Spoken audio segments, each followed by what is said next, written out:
Hi, this is Cecilia from Tarot by Cecilia, and this is your tarot card of the day for Friday, August 1st, 2025. The card we have today is the Nine of Swords, and this one is from the This Might Hurt Tarot by artist Isabella Rotman. Kind of went ugh when I saw this here. Okay, it's like we switched months now. If you remember me saying, I look at, what ends the month, what begins the month, year, etc. And here we are with a card of sleepless nights and nightmares and vivid dreams and a whole lot of worry that's totally unfounded. I really think this could just be a response to the energy that's around you. Honestly, today is just kind of one of those days.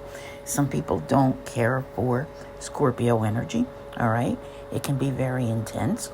Me personally, I love it. But that is where the moon is today, and it's going to make a square to retrograde Mercury, but also a trine to Jupiter in Cancer. However, you remember me saying at some point about Saturn and Neptune and how where one goes, the other one seems to follow right now. And that is still the case. And today we have Venus squaring both of them. Remember, Venus just moved into Cancer.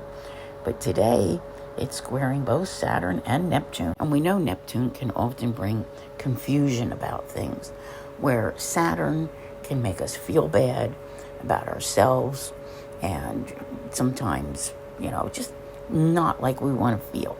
All right, so we're talking about some highs and lows this week coming in. But the most important thing that I can say to you is that this is energy, and it does pass.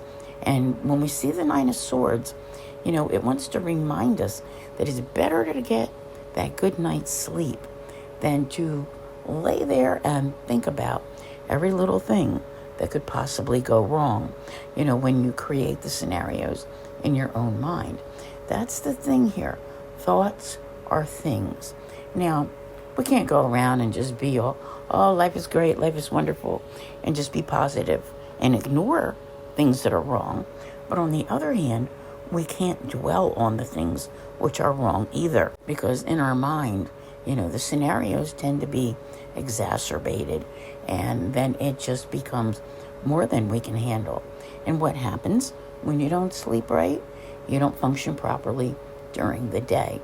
It's easy to become this way because experience throughout life has taught us that things go wrong. Yeah, but it doesn't mean that they always do.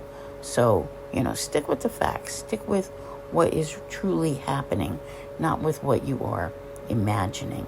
I want to thank you all very much for being here. I'll see you here again tomorrow. And as always, have a great day.